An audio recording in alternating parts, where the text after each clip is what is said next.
ਹੋ ਮੁੰਡਿਆਂ ਨੂੰ ਚੜਦੀ ਠਾਰੀ ਠਾਰੀ ਠਾਰੀ ਉਹਦੀ ਹੀਟ ਤੇ ਮਰ ਜਾਣੀ ਪਾਉਂਦੀ ਭੰਗੜਾ अंग्रेजी बीट ते अंग्रेजी बीट ते। रात को हम 10-11 बजे जाते थे, एक मॉल था उसकी क्लीनिंग के लिए। उस दिन मेरी रात की जॉब थी सिक्योरिटी की, तो उसने गाना बंदे ने प्ले किया, कहता कि गाना जो आजकल हर जगह पे बज रहा है ये वो ब्ला ब्ला ब्ला कि बहुत ही अच्छा गाना है, तो हम सुनते हैं गाना फुलकारी। उसने मेरा गाना लगा दिया और उसने बोला नहीं कि किसने गाया है। पूरी पंजाबी कम्युनिटी उसको सुन रही है हर जगह पे, किसी की शादी में 20-20 बार गाना वो बज रहा था, ठीक है। तो मैं क्या, बट लोगों को पता ही नहीं है कि मैं कौन हूँ। हाँ बे थोड़ा ताले हाज करी ना वड्डियां नू नाराज करी, ना कर लड़ाइयां दवा दहाइयां छड़ दे यार से आपा।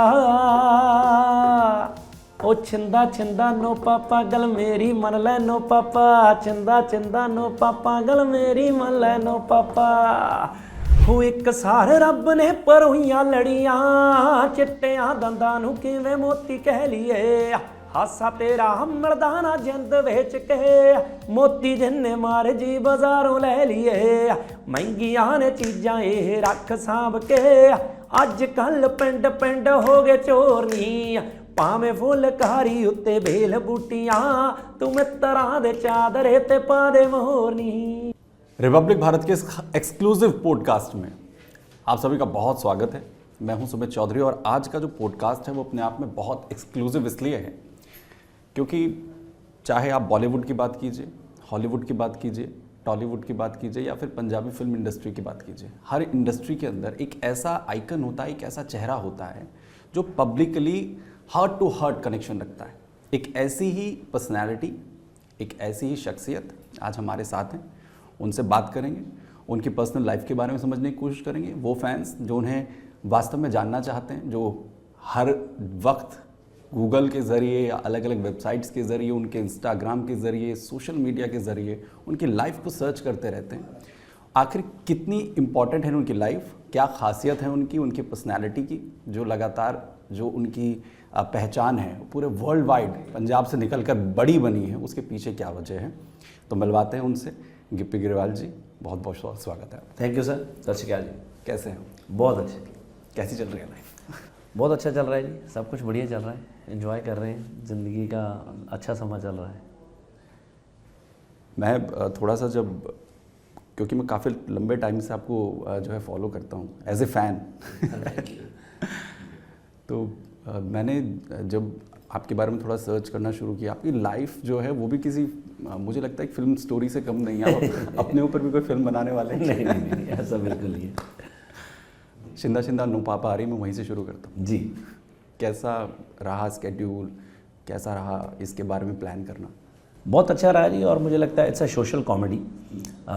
अच्छा विषय है एक, क्योंकि हम पंजाबी में हम कॉमेडी फिल्में थोड़ी ज़्यादा देखते हैं, तो मुझे था कि यार हर बार ऐसे होता है कि कॉमेडी या कुछ, अगर कॉमेडी में कुछ सोशल मैसेज के साथ कुछ ऐसी फिल्म मिल जाए, तो ये एक सब्जेक्ट मिला था तो बहुत अच्छा लगा कि हम भी जैसे पले हैं, और नॉर्मली नेचर है कि माँ बाप डांट के कई बार थप्पड़ मार के समझाते हैं कि ये चीज़ करनी है, तो जो बाहर पेरेंट्स रहते हैं उनकी बहुत प्रॉब्लम है, तो वो अपने बच्चे को मार नहीं सकते। जब मारने लगते हैं तो बच्चे बोलते हैं हम 911 कर देंगे, पुलिस आ जाएगी, ये आ जाएगी। उनको स्कूल में भी बताया जाता है कि अगर आपके पेरेंट्स आपको डांट रहे हैं या आपको मारने का थ्रेट दे रहे हैं तो हमें बताओ।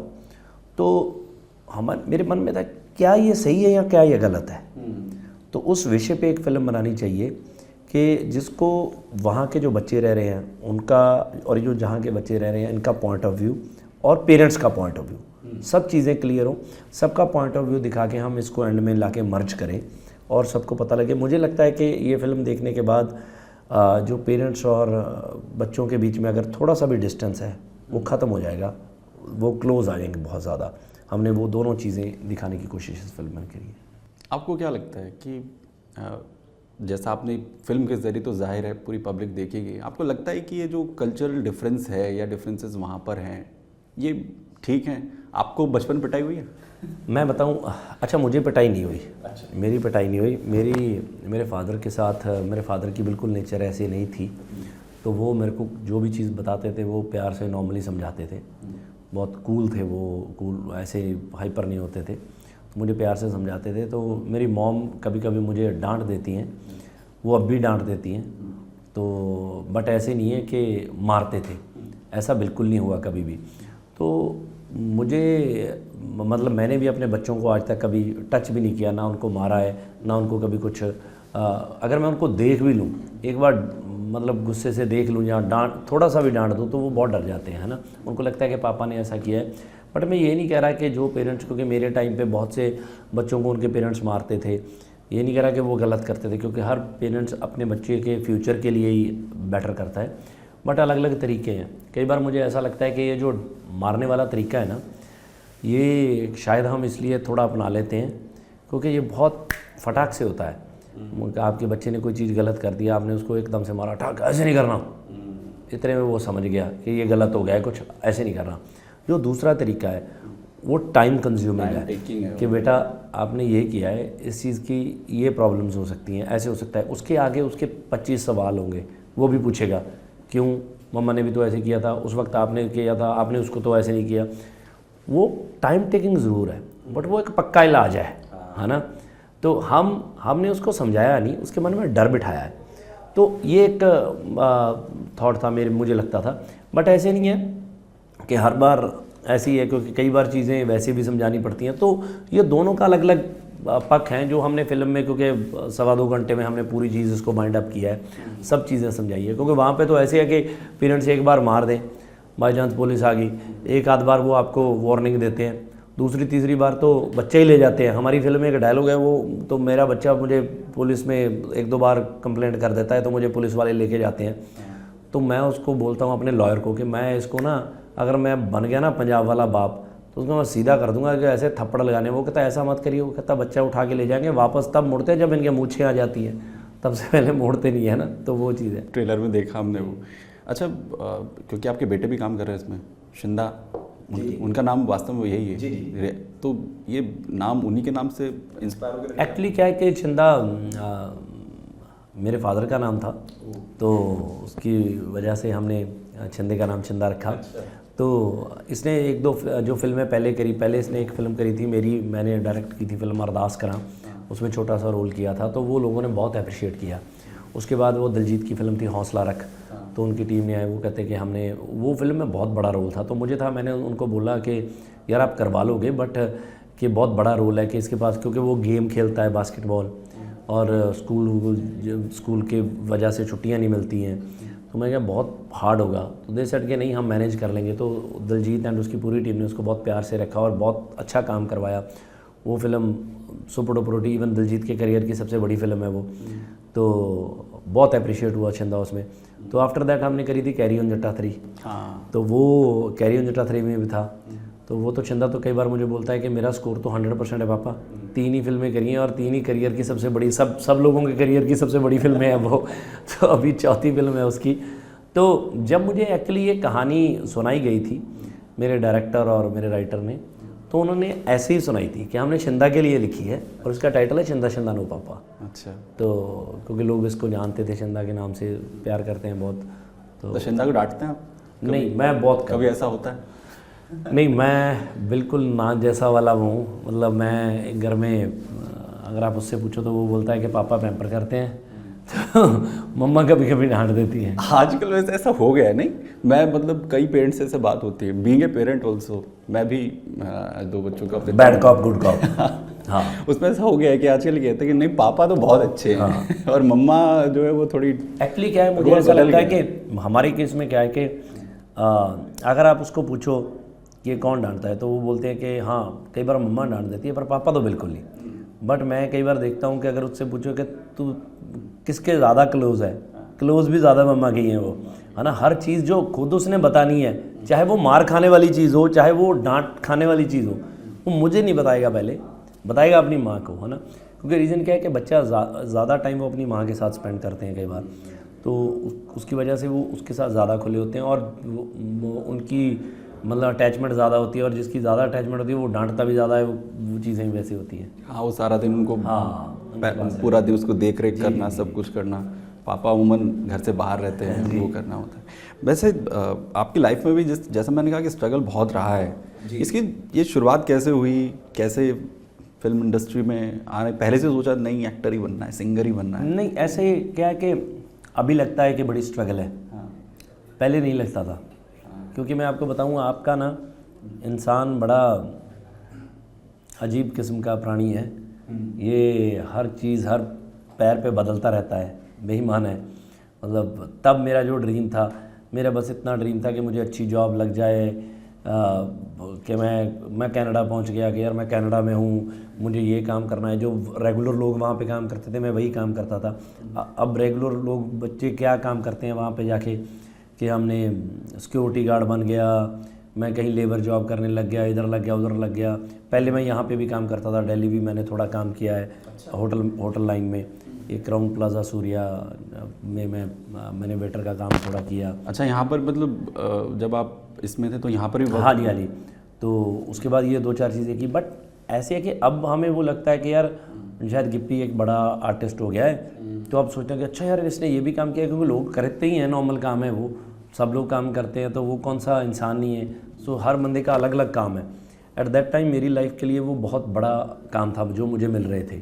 बट उसके बाद क्या हो गया कि एक टाइम था जब मैं सेटल हो गया कनाडा, तो मुझे लगा कि यार जितने पैसे मैं वहाँ पे कमाता हूँ $1000-1200, तो काश ये पैसा मुझे सिंगिंग लाइन से आने लग जाए, क्योंकि मेरा पैशन सिंगिंग था। मैं सिंगर बनना चाहता था, बट कुछ फिट नहीं बैठ रहा था ना, लेफ़्ट राइट। तो उसमें मैंने काफ़ी स्ट्रगल की कि एल्बम करनी है, ये करनी है, मतलब वो जो रेगुलर रूटीन में करते हैं हम उसको स्ट्रगल बोल देते हैं, कि वर्ड है हमारे पास, है ना, कैसे करते हैं। बट वो सब अब आप इस लाइन में आए हो, आपने भी पहले सब चीज़ें की हैं कि मैं ये कर रहा हूँ, मैं वो कर रहा हूँ। अब करते करते बंदा आगे बोलता है कि यार अब मैं एक गुड जॉब पे हूँ, अब मैं एक पोजीशन है मेरी। तो वैसे ही मैंने वो सारे पार्ट करके आया हूँ, तो अब यहाँ पे हूँ। तो अभी भी मुझे तो डेली ऐसे लगता है कि अभी भी स्ट्रगल है, अगर उस पॉइंट ऑफ व्यू से देखा जाए। क्योंकि हमारी एक आदत है ना, फितरत है, कि हम हमेशा ऊपर ही देखते हैं, नीचे नहीं देखते कि हम कहाँ से आए हैं। भगवान का शुक्रिया नहीं करते और मांगते हैं कि मुझे ये दे दो, मुझे वो दे दो। अब मैं बैठा देख रहा हूँ कि यार मुझे ये बड़ी फिल्म बनानी है। अब पहली पंजाबी फिल्म थी जो 100 करोड़ कर गई, अब वो तो मैंने कर दिया, अब मैं क्या करूँ। अब यार उसकी फिल्म 500 करोड़ कर गई, है ना, साउथ वालों की 1000 करोड़ कर गई, हम भी 1000 करोड़ करें। हम लगे हुए हैं उस पैशन में, है ना। ये एक भूख, एक ग्रीड होना भी चाहिए अपने पैशन के लिए, अपनी ज़ुबान के लिए, अपनी लैंग्वेज के लिए, कि हम यार इस इंडस्ट्री में काम कर रहे हैं, हम इसको करें। आपको लगता नहीं कभी कि ये जो थॉट प्रोसेस है आपका, किसी भी जो करंट इंडस्ट्री है, चाहे वो बॉलीवुड की हो या वो हॉलीवुड की हो, उसमें सेट नहीं बैठता कि हम तो ऐसा ही देखते हैं अमूमन, सबको यही लगा हुआ है मेरे को 1000 करोड़ की फिल्म बनानी है, 3000 करोड़ की। मुझे भी लगा हुआ है, मैं ये बोल रहा हूँ कि हम सब ऐसे ही करते हैं, हम ऐसे ही करते हैं। और एज जिस पोजीशन पे मैं हूँ ये होना भी चाहिए। मैं कह रहा हूँ कि जिस पोजीशन पे मैं हूँ ये होना भी चाहिए। मैं तो सिर्फ ये कह रहा हूँ कि हम हमें गड़बड़ कहाँ है कि हमें जो मिला है हम कई बार उसका शुक्राना नहीं करते, हम उसका थैंक्स नहीं करते। वो गड़बड़ है कि यार हमने तो ये सोचा भी नहीं था। मतलब मैं आज यहाँ पे हूँ, ये तो मेरा ड्रीम भी नहीं था, ठीक है। करते आए आज यहाँ तक आ गए। अब क्या प्रॉब्लम होती है, कई बार बंदा कहता है ना कि यार स्कूटर हो, स्कूटर आ जाता है, कहता नहीं यार स्कूटर मांगा था बट ये वाला स्कूटर नहीं, एक और बढ़िया आता है वो स्कूटर होना चाहिए, है ना। तो जब वो आ जाता है तो बंदा कहता नहीं यार मोटरसाइकिल तो होना चाहिए, गाड़ी तो होनी चाहिए। फिर गाड़ी ये नहीं होनी चाहिए, गाड़ी वो होनी चाहिए, है ना, वो होनी चाहिए। फिर गाड़ी अब कैसी आ जाती हैं, अब गाड़ियाँ वैसी चाहिए कि अपने बैठने में चाहे बिल्कुल कंफर्टेबल ना हो, दूसरे को दिखने में ऐसी लगनी चाहिए कि यार इसके पास गाड़ी है ना। तो हाँ, और है ना, मतलब एक माइंड सबका ऐसा है ना, एक थॉट प्रोसेस बन गया है। मैं भी उसी में हूँ, मैं ये नहीं कह रहा कि मैं उस जोन में नहीं हूँ। मतलब कभी कभी जब बैठ के सोचते हैं तो ऐसे लग गया कि यार हम किसके लिए जी रहे हैं, अपने लिए, जब जो हमें देख के जलना चाहता है उसके लिए, है ना, उसको क्यों हम दिखा रहे हैं, हम खुद एंजॉय करें ना। मटीरियलिस्टिक हो गए, हाँ, ज़्यादा हो सारे हो गए हैं। एक चीज़ जो आप कह रहे हो ना कि मैंने उस वक्त ये किया, दिल्ली का आपने उदाहरण दिया, मैं होटल में काम कर रहा था। एक्चुअली ये जो चीज़ें होती हैं जैसा आप बताते हैं तो ये ना इंस्पायर करती है। जी। जो व्यक्ति उस लेवल पर काम कर रहा है, जो सपोज कोई गिप्पी ग्रेवाल आज भी किसी होटल मैनेजमेंट का स्टूडेंट होगा, वो आज तो उसके लिए एक रोल मॉडल हो जाता है कि अब गिप्पी ने उसको अचीव किया है तो हो सकता है कि मैं भी आगे जो हूँ उसको अचीव करूँगा। तो ये एक पूरा प्रोसेस है जिसको आप अचीव कर सकते हैं। तो ये जो मोटिवेशन होता है ये बहुत बड़ी चीज़ होती है। मैं बिल्कुल एग्री करता हूँ। और मैं तो आज भी, मतलब आज भी, क्योंकि मैं, आप बोलते हो कि जिस पोजीशन पे आज हूँ, मतलब आज भी मैं सुबह उठ के वैसे ही लगता हूँ जैसे मैं तब लगता था, क्योंकि अभी भी मुझे, जैसे मैंने बताया कि स्ट्रगल तो अभी भी चल रही है। अभी हमारी स्ट्रगल क्या चल रही है कि और बड़ी फिल्म क्या बनाई जाए, और हम बड़ा क्या कर सकते हैं, हम ये करें, हम वो करें, डे नाइट। तो वो डेफिनेटली होनी चाहिए कि भूख होनी चाहिए, बंदा काम ज़रूर करे। मतलब ऐसा नहीं है कि कल को ये नहीं होना चाहिए कि हम किसी के आसरे बैठे हैं। कई बार मैं देखता हूँ कि बहुत से लोग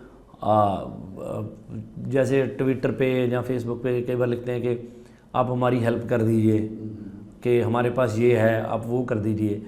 मैं जेन्युइनली सबको बोलना चाहता हूँ, यहाँ कोई किसी की हेल्प नहीं करता, कोई भी नहीं करता। मतलब एक तो करता हो, आपको खुद ही आना पड़ेगा। जब आपको लोगों को लगने लग जाता है ना कि यार इसमें कुछ है, फिर सब आ जाते हैं हेल्प करने के लिए, उससे पहले कोई नहीं आता। सो आपको खुद एक एफर्ट मारना चाहिए। जब आपको कॉन्फिडेंस है कि आप में टैलेंट है, आपने ये चीज़ अच्छी लिखी है, जहाँ आप जिस चीज़ के लिए बोल रहे हो कि मैं ये कर सकता हूँ पाजी, आप एक बार ट्राई कीजिए, तो आप एफर्ट कीजिए ना, आप इधर उधर आके कीजिए, अटैम्प्ट कीजिए, वो पहुँचिए ऑफिस। कई लोग लिख देते हैं कि हमें ऑडिशन दीजिए, कहते हैं कि हम एक ऑडिशन से फेल हो गए, जहाँ हम दूसरे, कुछ नहीं होता है, 100 से लोग फेल हो जाते हैं। अगर आज कई आर्टिस्टों की मैं जर्नी देखता हूँ, नवाज़ भाई की या और लोगों की, कहाँ से उठ के कहाँ तक आए हैं, वो सब लोगों ने किया है। ये बहुत इंस्पायरिंग होता है कि किसी को भी मतलब बूस्ट होने के लिए ऐसा नहीं है कि आप मतलब आप एक फेलियर आपका हो गया, जी जी, कंटिन्यूस है। और सपोज आप सक्सेस भी होते हैं, जैसे आपने कहा भी कि अब जाकर और ज़्यादा रिस्पॉन्सिबिलिटी आ जाती है, वो स्ट्रगल तो कंटिन्यू रहता ही आपकी लाइफ में, बस फेज़ जो है वो चेंज हो जाते हैं कि कब आपका फेज़ जो है वो क्या रहा। तो जैसा आपने बताया कि अब तो होटल मैनेजमेंट कर रहे थे, सिंगिंग का और इसका आपका वो था, पैशन था, तो सिंगिंग के पैशन की शुरुआत कैसे हो गई? सर सिंगिंग तो ऐसे ही था, मेरे फादर को बहुत अच्छा लगता था, क्योंकि जब कहीं शादी वादी में जाते थे तो माई डैड यूज़ टू थोड़ा बहुत कहीं बोलियाँ पाली, कहीं कुछ कर लिया। उनको गाने सुनने बहुत अच्छे लगते थे। हमारे घर में ऐसी एवरीबडी लव्स म्यूज़िक, सबको म्यूज़िक पसंद था, सुनना अच्छा लगता था। तो बचपन से ही मतलब जैसे सुबह उठो गाना बज रहा है ना, मतलब पंजाबियों में म्यूज़िक खुद सब में ही है, ब्लड में है ये चीज़ें, है ना। तो उसी से मुझे था। हमारे घर में कोई शादी होती थी, जब मैं थोड़ा हुआ तो मैं स्कूल में गाना शुरू हो गया, शादी है जी चलो एक गाना गिप्पी गाएगा, कोई सिंगर लगा हुआ है तो उसके सिंगर के बीच में टाइम लेके मैं 1-2 गाने परफॉर्म कर रहा हूँ, ये ऐसे चलने लग गया। तो उसी से डे बाय डे कि यार हमने सिंगर बनना है, तो स्ट्रगल स्टार्ट होगी करते करते, इस वहाँ से इंटरेस्ट डेवलप हो गया, टेस्ट डेवलप हो गया और फिर दिल्ली आना हुआ, बिल्कुल होटल मैनेजमेंट जी, और उसके बाद फिर आगे? उसके बाद सर होटल मैनेजमेंट के बाद मुझे लगा कि यार नहीं, शायद ये लाइन मेरे लिए सही नहीं है, कि मैं गलत लाइन में हूँ, कि मुझे सिंगिंग में ट्राई करना चाहिए। तो फिर मैंने फिर सीखना शुरू किया। एक्चुअली हमारे एक प्रॉब्लम मुझे हमेशा लगती है कि कई बार क्या होता है कि हम यहाँ पे है, पंजाब में भी थी, मुझे लगता है कि पूरे इंडिया में कहीं ना कहीं है कि हम पेरेंट्स, हम सब के दिमाग में एक चीज़ बसी हुई है कि बच्चे को पढ़ा दो, बच्चे को पढ़ा दो, बच्चे को पढ़ा दो, ये सबको लगा हुआ है कि ये नहीं है कि देख लें कि यार पढ़ाना ज़रूरी है, बट ऐसे नहीं है कि पहले देख भी लें कि इसका इंटरेस्ट कहाँ पे है, कि यार मेरा बच्चा गेम में ज़्यादा इंटरेस्ट दे रहा है, मेरा बच्चा इस चीज़ में इंटरेस्ट ज़्यादा दे रहा है। तो कल परसों मैं वो देख रहा था, किसी ने डाला हुआ था कि शुभमन ने लिखा था शायद कि मेरे फादर गांव से शहर आ गए ओनली बिकॉज ऑफ मी, कि मेरे ऐसे। तो वो बहुत अच्छी चीज़ है कि उसके फादर ने, आज देखो लड़के में इतना टैलेंट था, वो कितना आगे निकल गया। अगर उसको ट्रेनिंग नहीं मिलती, अगर उसको वो चीज़ें नहीं मिलती तो वो पीछे रह जाता। हमें अपने बच्चे को देखना चाहिए कि उसका इंटरेस्ट कहाँ पे है।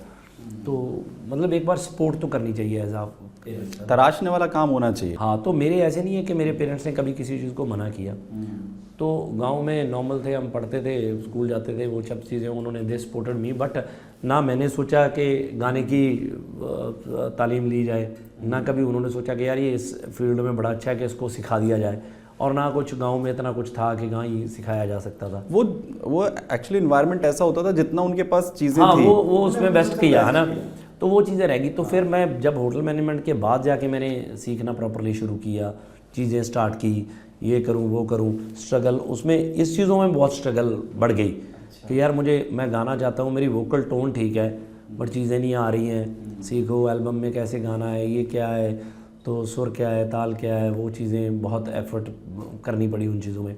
और फिर मैंने जब स्टार्ट किया तो बहुत सी चीज़ें मेरी लाइफ में ऐसी हुई कि यार सारी चीज़ें फील्ड में आके सीखी, आके पता चला कि यार ये क्या है, वो क्या है, अच्छा ऐसे है, अच्छा वैसे है। तो वो बट ऐसे है कि चलता गया, एल्बमें करनी शुरू करी, एक दो एल्बमें करी, नहीं चली। इन द मीन वाइल मेरी शादी हो गई थी, मैं कनाडा चला गया, वहाँ पे जाके काम धंधे शुरू हो गए। फिर वहाँ से आता था, एल्बम करी कि यार ये करनी है, वो करनी है। लकीली आहिस्ता आहिस्ता काम चलना शुरू हुआ जी। ये जब सब चल रहा था, ये कितनी एज रही होगी जब आप यहाँ दिल्ली में थे? आई थिंक 18 और 17 18। और मैं इसलिए पूछ रहा हूँ क्योंकि मैंने जो थोड़ा सा पढ़ा, आपकी जो लव मैरिज हुई, मैं गलत नहीं हूँ? हाँ हाँ, बिल्कुल बिल्कुल ठीक है। तो कैसे मुलाकात हुई, कहाँ मुलाकात हुई? यहीं दिल्ली में हुई या चंडीगढ़? अच्छा, चंडीगढ़ में मुलाकात हुई उसके बाद। तो जब यहाँ आए थे तब बातचीत चल रही थी, कांटेक्ट में थे? हाँ, मतलब यहाँ से रेगुलर जाता रहता था, हाँ बातचीत चल रही थी, तो वहीं पे मिले थे। और एट दैट टाइम मेरे फादर बहुत बीमार थे, तो मैं और मेरी वाइफ एक दूसरे को मिलते थे, हमारा अफेयर चल रहा था। तो मुझे मेरे डैड चाहते थे कि इसकी शादी जल्दी हो जाए। अच्छा। तो वो काफ़ी सिक थे, तो मैं लेके गया रवनीत को उनको मिलाने के लिए। तो वो मिले, तो रेगुलर, वो भी लोकल थी चंडीगढ़ से, तो मैं भी वहाँ पर रहता था, तो रेगुलर वो मिलने आया करती थी मेरे डैड को।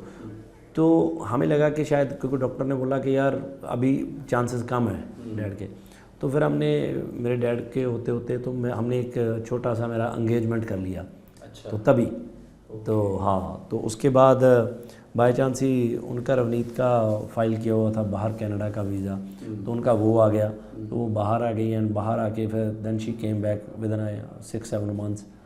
तो हमने 1 साल के बाद हमारी शादी हुई। तो फिर मैं चला गया, तब इमीडिएटली 2-3 महीने में मैं चला गया। तो यहाँ पे कोई इतना अच्छा काम मेरा चल नहीं रहा था, बट एल्बम्स मेरी आ गई थी 2, वो मतलब चली नहीं थी, जैसे आप कह सकते हो। कई बार क्या होता है ना कि कई बार बोलते हैं लोग कि कोई बंदा किसी के लिए लकी है, तो एक मेरी एल्बम आ गई थी, मेरी शादी 3 एल्बम्स एक्चुअली मेरी शादी के पहले मेरी आ गई थी। हाँ, तो वो तीनों नहीं चली थी। तो जो 3rd एल्बम थी ना, जब मेरी शादी हुई, शादी के बाद उसका एक गाना सुपर हिट हो गया। अच्छा, कौन सा? फुलकारी। फुलकारी, हाँ। और वो इतना बड़ा हिट हो गया कि मैं बता ही नहीं सकता। तो मतलब बट फिर भी क्या था कि एट दैट टाइम ना म्यूज़िक वीडियो बना था उस गाने का, मतलब म्यूज़िक वीडियो लोग इतना नहीं देखते थे, ऑडियो बहुत चलता था, खास करके बाहर कनाडा अमेरिका तो बिल्कुल ही। जब मैं कनाडा गया तो हर जगह पे मेरा गाना, अच्छा, मतलब उस लगातार 2-3 सालों का one of the biggest hit गाना था वो। तो आप बाहर जा रहे थे उस टाइम, आप देख रहे थे वहाँ पर सब ये सब चल रहा हर जगह पे चल रहा था। हाँ। बट लोग मुझे नहीं पहचानते नहीं होंगे कि ये कौन है। तो मुझे याद है कि एक बार क्या हुआ कि मैं सिक्योरिटी की जॉब करता था। अच्छा, सिक्योरिटी गार्ड। मतलब आपके गाना हिट हो गया, हाँ, और आप सिक्योरिटी की जॉब कर रहे हो वहाँ पे? मैं गाना हिट होने के बाद मैंने जॉब स्टार्ट करी है। अच्छा। क्योंकि काम नहीं था ना, हाँ। पैसे नहीं थे, तो फिर पैसे तो चाहिए। अब हस्बैंड वाइफ आप 2 जाने हो, घर चलाना है। शी यूज्ड टू डू, वो भी जॉब पे जाती थी, है ना, 2-3 जॉब्स करती थी। तो मैं उसको पता, उसने मुझे वो सिक्योरिटी की जॉब फाइंड आउट करके लगवाया। अच्छा, तो मैं लग गया, तो मुझे था कि मैंने काम करना है, तो मैं यूज्ड टू डू 3-4 जॉब्स। सुबह उठते थे, अखबार फेंकते थे, अखबार फेंकने के बाद फिर मैं सिक्योरिटी की जॉब पे चला जाता था। सिक्योरिटी की जॉब के बाद शाम को 7-8 बजे घर पे 6-7 बजे आ जाते थे, खाना वाना खा के। तो रात को हम 10-11 बजे जाते थे, एक मॉल था उसकी क्लीनिंग के लिए। जब मॉल बंद हो जाता था उसको क्लीन व्लीन करना, मैं मॉपिंग वॉपिंग करता था। एंड शी यूज्ड टू वो फूड कोर्ट की ट्रे में उठानी वो सब धोनी वोनी। तो वो बैठा, तो गाना इतना हिट था। तो मुझे याद है कि एक दिन मैं बैठा, तो वहाँ पे ना हमारे पास वो होता था एक रेडियो, जिस पे गाने, रेडियो स्टेशन से यहाँ से गाने चलते रहते हैं। तो उस दिन मेरी रात की जॉब थी सिक्योरिटी की। अच्छा। तो उसने गाना, बंदे ने प्ले किया, कहता कि गाना जो आजकल हर जगह पे बज रहा है, ये वो ब्ला ब्ला ब्ला, कि बहुत ही अच्छा गाना है, तो हम सुनते हैं गाना फुलकारी। उसने मेरा गाना लगा दिया, और उसने बोला नहीं कि किसने गाया है। किसने गाया है। तो तब ना रेडियो पे कॉल्स लेते थे, है ना, कि पाजी ये गाना चला दीजिए। तो मैंने ना फटाफट कॉल लगा ली उसको, बंदे को। अच्छा। तो उसने कॉल उठा ली। तो कॉल उठा ली, तो मैंने उसको बोला कि भाई आपने अभी अभी गाना लगाया है। कहता है, मैं क्या आपने बताया नहीं कि किसका गाना है? कहता मुझे पता नहीं कि किसने गाया है। अच्छा, तो मैं क्या आपने लगाया क्यों? कहता यार आप गुस्सा करके, कहता आप कोई उसके रिश्तेदार हो, कोई दोस्त में? मैं कहा नहीं। कहता फिर? मैं कहा मैं खुद हूँ। मैं कहा यार आपको गाना ऐसे नहीं चलाना चाहिए था, आपको कम से कम इतना तो, आप रेडियो पे हो, आपको इतना तो फाइंड आउट करना चाहिए था कि किसका गाना है। मैं कहा मैं इसलिए नहीं बोल रहा, मैं कहा मुझे जेन्युइनली बुरा लगा है क्योंकि मैं डे नाइट एफर्ट कर रहा हूँ कि यार मैं कुछ ना कुछ आ गया हूँ, और लकीली ये गाना हिट हुआ है और पूरी पंजाबी कम्युनिटी उसको सुन रही है हर जगह पे। किसी की शादी में 20-20 बार गाना वो बज रहा था, ठीक है। तो मैं क्या, बट लोगों को पता ही नहीं है कि मैं कौन हूँ। अगर आप लोग मेरी हेल्प करोगे, अगर इतना करोगे तो शायद लोगों को पता चले। तो उसने मेरे से 5-7 बातें पूछी, तो फिर मैंने फ़ोन काट दिया। तो मैं उसके बाद सुन रहा था। उसने 2-3 गानों के बाद फिर वापस से पूरा बोला कि एक नया लड़का है गिप्पी गरेवाल, लुधियाना जिला से है, कूम कलां इसका पिंड है, तो कमाल का गाना है, तो अभी दोबारा फरमाइश आई है। उसने बताया नहीं कि मैंने कॉल किया। कहता अभी हमारे पास दोबारा लोगों ने बोला इसको प्ले किया जाए, तो we going to play this again, है ना। वैसे तो मैंने अपनी लिस्ट में 2-3 गाने सोचे हुए थे कि मैं मतलब सामने बैठ के आपसे कौन से सुनने वाला हूँ। तो मैं अब चाहता हूँ, क्योंकि आपने फुलकारी का जिक्र कर दिया, आप थोड़ा सा प्लीज़ बोलना, प्लीज़ मेरे लिए। हो एक सार रब ने परोइयां लड़ियां, चिट्टियां दंदां नूं किवें मोती कह लिए, हासा तेरा मर्दाना जिंद वेच के, मोती जिन्ने मारे जी बाजारों ले लिए, महंगियां ने चीजां ये रख सांभ के, अज कल पिंड पिंड हो गए चोरनी, भावें फुलकारी उत्ते बेल बूटियां, तू मित्तरां दे चादरे ते पा दे मोरनी। अपना गूज बम्प ला देते।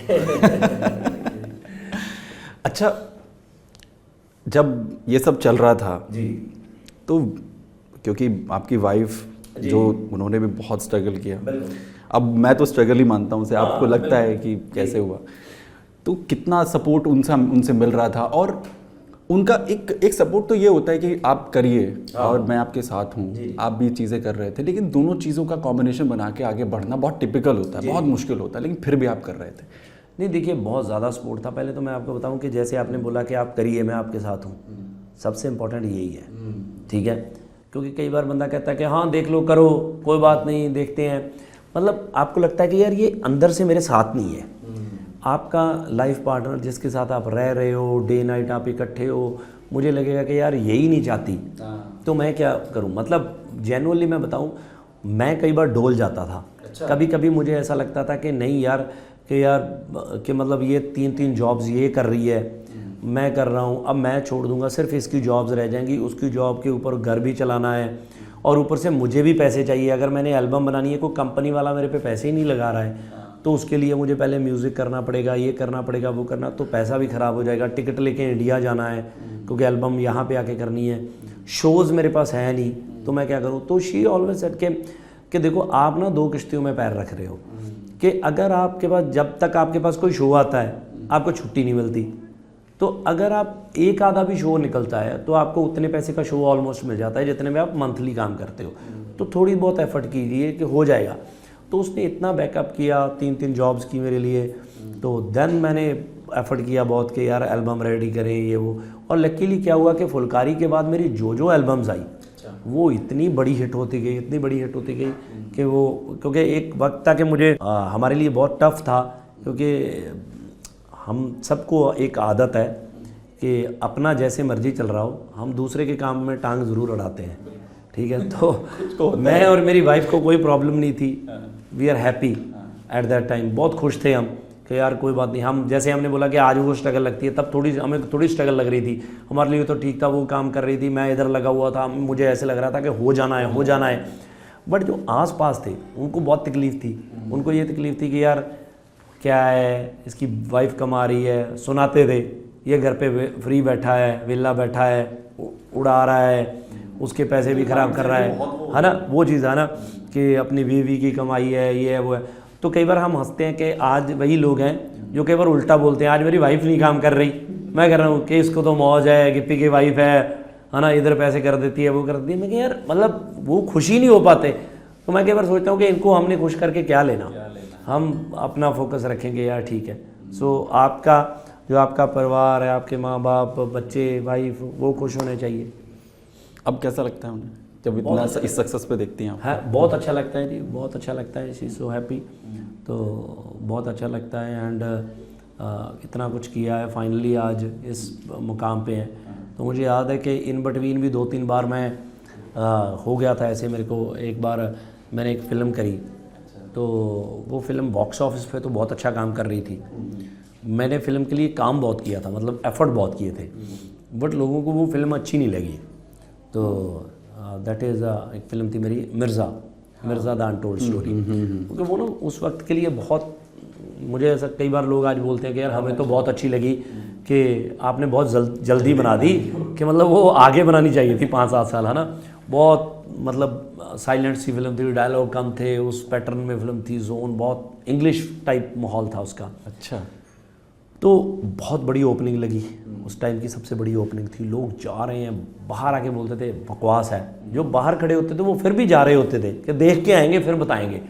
ऐसे करते करते फिल्म ने काम किया अच्छा, बट जो सोशल मीडिया पे चलता था ना वो बहुत बुरा था कि आपने पैसे ख़राब कर दिए हमारे, आपने ये कर दिया वो कर दिया। एज आ आर्टिस्ट यार आप अटैच्ड हो लोगों के साथ, तो आपका दिल दुखता है कि यार मैंने जो मतलब लोगों का इतना ट्रस्ट था वो ख़राब हो गया, ये हो गया। तो मैं बहुत डिप्रेस्ड हो गया उस वक्त। तो she came to me and मुझे उसने बोला कि देखो कि आपने ना जब इस फील्ड में आए थे, you said that to me कि मेरे वहाँ पे $1000-1200 बन रहे हैं, कि आई एम सो हैप्पी कि अगर वो $1000-1200 इस फील्ड में आके बनने लग जाए। अब आपके वो पैसे बन रहे हैं, अब आप ये कह रहे हो कि मैं जो भी काम करूँ वो हिट भी हो, और जो भी काम हिट हो उसको लोग अप्रिशिएट भी करें। ये तो आपने मांगा नहीं था, ये आपकी डिमांड में था नहीं, ये आप अब क्रिएट कर रहे हो। और हम तब बहुत खुश थे $1000 में, हम आज भी बहुत खुश हैं, बट आप अपसेट हो। आपके चक्कर में हम सब अपसेट हैं। कि ऐसा नहीं है कि अगर हमें लग रहा है कि यार ये चीज़ गड़बड़ हो गई है तो लेट्स मेक अनदर फिल्म ना। अभी तो हमारे पास फिल्में हैं, काम है, इतना अच्छा है, तो हम दूसरी फिल्म जैसे लोग चाहते हैं तो वैसे बनाओ। तो मुझे मिर्ज़ा के बाद फिर मैंने कैरी ऑन जट्टा बनाई, तो वो मेरी मिर्ज़ा के इमीडिएट बाद नेक्स्ट फिल्म कैरी ऑन जट्टा थी। तो सिनेरियो सारा चेंज हो गया और टचवुड सब चीज़ें। मैं आपको कैरी जट्टा के बारे में बात बताता हूँ। हाँ मैं क्योंकि मैं पश्चिमी उत्तर प्रदेश से आता हूँ वैसे तो मैं एक बार ट्रैवल कर रहा था चंडीगढ़ से दिल्ली के लिए। वो आपको पता है वो एसी बसेस चलती हैं चंडीगढ़ से दिल्ली के लिए। बिल्कुल। तो मैं एक बार उसमें ट्रैवल कर रहा था, तो उसमें कैरी ऑन जट्टा जो आपकी फर्स्ट मूवी थी वो चल रही थी, मतलब उन्होंने शुरू करा उसको। तो अब उस टाइम तो ये फ़ोन वोन कुछ नहीं होता था अपने पास, तो उन्होंने वो चलाते थे, उसमें टीवी में चलाते थे वो। तो मैंने फर्स्ट टाइम देखा, तो मेरा फर्स्ट एक्सपीरियंस था। गाने तो सुने थे, गाने पंजाबी फिल्म का एक्सपीरियंस मेरा फर्स्ट एक्सपीरियंस था वो। और क्या हुआ कि मेरा ट्रैवल पूरा हो गया, मूवी पूरी नहीं हुई। और मैं इतना परेशान हुआ उसमें। उसके बाद मैं घर पहुंच गया। पहले तो ये डिजिटल होता नहीं था, तो मैंने बहुत ढूंढा। मुझे एक तो क्या था कि मुझे ना सिर्फ गाना याद था वो, जो क्योंकि उसमें वो पीछे चलता था कैरी ऑन जट्टा कैरी ऑन जट्टा ये चलता था उसमें पीछे। मेरे को ना वही याद था। और मैं 2-3 जो CD वीडी की दुकानें होती थी उस टाइम पे, मैं वहाँ जाकर यही गाना, मैं भाई ये ना इसके पीछे वो गाना है, ये गाना है। तो अब मैं दिल्ली में ढूंढ रहा था उसको। अब वो दिल्ली में छोटे छोटे जगहों पर ढूंढना भी आसान नहीं था। मैं कई जगह घूमा, फिर जाके मेरे को CD, तब मैंने उसको पूरी मूवी को देखा। ये मेरा फर्स्ट एक्सपीरियंस था पंजाबी मूवीज़ को। एक्चुअली बहुत से लोगों का ना, मैं बहुत से लोगों को देखता था एक्चुअली, जो आज हमारी इंडस्ट्री बड़ी हुई है, जैसे कैरी ऑन जट्टा आगे पहुंची है, ये ना मुझे एक बहुत चीज़ इंस्पायर करती थी ऑलवेज। मुझे बहुत से लोग मिलते थे, जैसे आज आपने ये चीज़ बताई ना, तो जो जिनको पंजाबी नहीं आती थी वो मुझे बोलते थे कि पाजी हमने आपकी फ़िल्म देखी कैरी ऑन जट्टा, हंस पागल हो गए। वो मेरे को ये बताते थे, तो और मैं ना परेशान हो जाता था। मैं कहा पाजी कहाँ देखी? कहते पाजी मेरे कंप्यूटर में है। तो मैं आ जाता, मैं कहा यार इसको इतनी अच्छी लगी, ये हंस पागल हो गया, इसने सिनेमा में क्यों नहीं देखी। हम पूरी टीम को लेकर मैं बैठता था। फिर मुझे लगा कि यार इनकी गलती नहीं है, इनको पता ही नहीं था कि ये फिल्म इतनी अच्छी होगी और कहाँ पे लगी है, अवेयरनेस नहीं थी। तो उसके बाद हम फिल्में ऐसे प्रमोट करने लगे, हमने बढ़ाया ताम। हाँ वो ज़रूरी है, मतलब पहुंचेगा ही नहीं आपके कस्टमर तक, या जो आपका व्यूअर है उसको पता तो कैसे देखेगा, तो फिर वो वेट करता है उसके बाद जो है। अच्छा, क्योंकि आपने कैरी ऑन जट्टा फ्रेंचाइजी वाला सारा वो चला, जब हम पंजाबी फिल्म इंडस्ट्री को अभी आप देखते हैं तो इसकी ग्रोथ को लेकर, इसके लोगों का वो कैसा परसेप्शन है आपका कि सही डायरेक्शन है, अच्छा कर रही है? नहीं, बहुत सही डायरेक्शन है सर, बहुत सही डायरेक्शन है। मुझे तो बहुत सही डायरेक्शन लगती है। इवन जब मैंने स्टार्ट किया था उसके हिसाब से देखें तो भाजी पंजाब में फिल्में 2 से 3 आती थी। आज ऑलमोस्ट 60-70 फिल्में एक साल की रिलीज़ होती हैं मिनिमम, जिसमें से 8-10 फिल्में बहुत बड़ी हिट होती हैं। ठीक है, 10-12 फिल्में एवरेज रहती हैं, ठीक हिट होती हैं, 10 आधी फिल्में फ्लॉप हो जाती हैं। बट फिर भी ओवरऑल देखा जाए तो बहुत बड़ा बजट, बहुत ज़्यादा पैसा पंजाब में आ रहा है ओनली बिकॉज ऑफ फिल्म्स। सो सिर्फ आप ये मत सोचिए कि ये फिल्में हैं, आप ये सोचिए कि कितने यूथ को काम मिल रहा है, कितने लोग, हर फिल्म में 300-400 लोग जुड़ा हुआ है, बहुत ज़्यादा ग्रोथ हो रही है। और पहले किसी फिल्म का 10-15 करोड़ बिजनेस हो जाता था ना, हमें लगता था कि कमाल ही हो गया है ना। आज 10-15 करोड़ अगर मेरी कोई फिल्म 10-15 करोड़ करती है तो हम बोलते हैं कि फ्लॉप हो गई है ना, कि ये तो बिल्कुल ही फ्लॉप है, ये क्या बना। तो अभी फिल्में इतनी, अब मुझे है कि कम से कम हर साल 3-4 फिल्में 100 करोड़ होनी चाहिए। लास्ट ईयर हमारी एक ही फिल्म अभी तक हुई है, अभी तक तो मतलब हुई एक है, बट अभी स्कोप बढ़ गया है क्योंकि अभी 40-50 पे फिल्में रेगुलर जाने लग गई। तो वो जब रेगुलर वाला फॉर्मेट बन जाता है, मतलब अच्छे वाला फॉर्मेट बन जाता है, तो बहुत अच्छा है। अभी और लोग बाहर से आ रहे हैं, बहुत से कॉरपोरेट आ रहे हैं बॉम्बे से, बड़ी जो फिल्में बनाते हैं वो आ रहे हैं कि यार हमने पंजाबी फिल्में बनानी है, पंजाबी फिल्में बनानी है। जब पैसा आता है, बजट बढ़ते हैं, तो फिल्में और ग्रोथ अपने आप हो जाती है। और एक बेंचमार्क भी सेट होता है। आप मतलब दूसरी रीजनल जो इंडस्ट्रीज को भी देखेंगे, उन्होंने भी बहुत ग्रोथ किया है, बहुत ग्रोथ किया है, बट उनको सर वक्त बहुत हो गया है। हाँ, अगर टाइम देखें, हमारा टाइम बहुत कम है। हमारा टाइम स्पैम क्या है, ये 2009-10 से तो हम शुरू हैं, उससे पहले सिर्फ एक मंजी थे, मनमोहन सिंह जी, जो पंजाबी फिल्म बनाते थे। 2000 से शुरू, मतलब जो इंडिपेंडेंट शुरू हुई थी, हरभजन मान जी हमारे बड़े सिंगर एक्टर हैं वो, तो वो हर साल एक आध फिल्म। उसके बाद जिमी शेरगिल जी आए, उनका भी ऐसे था कि एक फिल्म आ गई, 2 साल में एक आ गई, 1 साल में एक आ गई। फिर मैं और जब दलजीत आए तो तब फिल्में प्रॉपर शुरू होने लगी। उसके बाद और एक्टर्स आ गए, बहुत सी लड़कियां नहीं आ गई, फिर एक रूटीन बना कि यार अब रेगुलर फिल्म्स आएंगी, तो उससे बूस्ट होता है। नहीं तो कई बार बंदा कहता है कि यार एक आ गई, जैसे अभी हमें लगा हुआ है कि यार कैरी ऑन जट्टा ने 100 करोड़ किया, अभी फटाफट किसी की भी फिल्म फटाफट 100 करोड़ करे, नहीं तो लोग बोलेंगे कि यार एक वही फिल्म है कि यार वो बहुत बड़ी फ्रेंचाइजी होगी इसलिए कर जाती है। ऐसे नहीं, हमें लगता है कि चाहे मेरी फिल्म हो चाहे किसी और की फिल्म हो, कि 3-4 फिल्में रेगुलर करें तो एक इंडस्ट्री बड़ी होगी। अच्छा, आप क्योंकि बहुत लंबे टाइम से काम कर रहे थे, फिर हनी सिंह आए, आपके बाद जो है चाहे जो है सिद्धू आए जी, ये जो लोग आए इनको आपने जज किया, आपको लगा कि नहीं इनके अंदर टैलेंट है? हनी सिंह के साथ कैसा एक्सपीरियंस था जब उन्होंने शुरुआत की? सर सबके साथ मुझे ऐसा लगता है कि पहले तो जिसके पास टैलेंट है ना, उसको कोई नहीं रोक सकता, उसको कोई भी नहीं रोक सकता। मुझे हमेशा ऐसा लगता है, और मैं इस चीज़ में बहुत बिलीव करता हूँ। और जैसे हनी भी आए, हनी मुझे याद है आज भी कि कम से कम 6-7 बार मुझे पंजाब पहले आके मिले कि मैंने ये करना है, मैंने वो करना है। तो वो गाने मेरे लिए बहुत अजीब थे तब। अच्छा, तो मैंने बोला कि मैं कहा यार मुझे ऐसा लगता है कि हनी थे उनका, क्योंकि उनके जो मैनेजर थे अनूप, वो हमें पुरानी एसोसिएशन थी उनके साथ, वो पंजाब से ही थे, तो वो लेके आए हनी को, मुझे याद है फर्स्ट टाइम। तो मैंने बोला, मैं कहा यार अनूप भाई कि काम तो अच्छा है, बट यार मैं ऐसे करता नहीं हूँ, थोड़ा अजीब है और थोड़ा बोल्ड है ना मेरे लिए। तो मैं कहा यार कुछ सिंपल बनाओ। तो बट हनी में एक, मैं ऑलवेज बोलता हूँ कि एक उसमें बहुत ही अच्छी क्वालिटी जो थी ना, कई बार आजकल कई लोगों में है नहीं। मैं आपको बोलूं कि भाजी मज़ा नहीं आया पॉडकास्ट करके, तो आप इसको ईगो पे ले जाओ, उससे बचाए आप कहो कि कोई बात नहीं पाजी नेक्स्ट टाइम आओ, मैं ऐसा काम करूंगा, तो आप डबल मेहनत से आओ और ऐसा पॉडकास्ट हो, मैं बोलूं कि यार मेरी ज़िंदगी का बेस्ट है। तो उसने ऐसे किया, ही सेड के मैंने कहा कि यार मेरे को ये गाने समझ नहीं आए। कहता भाजी कोई बात नहीं, तो क्या है, हर गाना हर बंदे को थोड़ी समझ आता है, हो सकता है ये गंदा गाना हो, ख़राब गाना हो। मैं कहता भाजी और बना के लेके आऊँगा। तो वो फिर आया, मैंने कहा यार ये भी नहीं। कहता भाजी कोई स्ट्रेस नहीं, कहता भाजी मैं ना आपसे प्यार करता हूँ, मुझे आपके गाने अच्छे लगते हैं और मैं आपकी ज़िंदगी का बेस्ट गाना बनाऊँगा। उसने अंग्रेज़ी बीट बना दिया है ना, तो अब उसका पैशन था है ना। तो मुझे याद है उसने बोला कि मेरे पास सीधा ही है पाजी एक बीट है, ये देखिए। तो उसने मुझे बीट सुनाई अंग्रेज़ी बीट की, वो पहले बीट बनाता था। मैं कह यार बीट ही बहुत अच्छी है।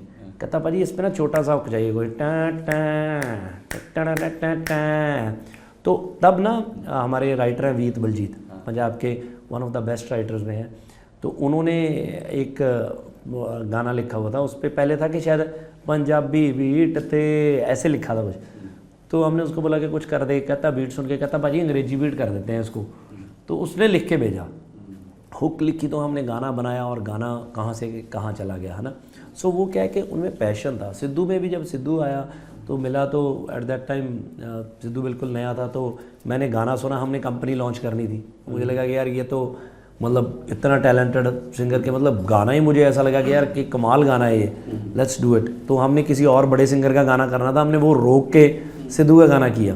तो मैं ऑलवेज कहता हूँ कि कई लोग बोलते हैं, मुझे बोलते हैं कि आपने सिद्धू को लॉन्च किया, मैं कहा नहीं, ऐसा बिल्कुल नहीं है, उसको क्या ज़रूरत थी, मतलब उस टाइम हमें वो मिल गया, हमें लगा कि यार नया लड़का है कि अच्छा है, बट वो इतना टैलेंटेड था, उसको कोई भी लॉन्च करता तो वो हिट ही हिट था, है ना।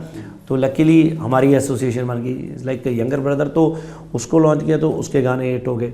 इवन बादशाह का साथ भी मेरे 2-3 बार ऐसा हुआ, बादशाह टोल्ड मी के पाजी यार मैं मतलब जब उसका भी पीरियड एक ऐसा चल रहा था कि नॉट अ गुड टाइम, तो इस लड़के पाजी यार मज़ा नहीं आ रहा। मैं कहा यार तू क्यों स्ट्रेस ले रहा है, कहता क्यों, मैं कहा यार टैलेंट को कोई नहीं रोक सकता, या तू ये मान के तेरे में टैलेंट नहीं है, या तू बोल के टैलेंट है, फिर तू क्यों स्ट्रेस ले रहा है, तू लगा रहा है, तो लगे रहे, आज देखो कहाँ पे हैं सबके सब। थोड़ा सा मुझे देसी बीट सुनाओ, अंग्रेजी बीट।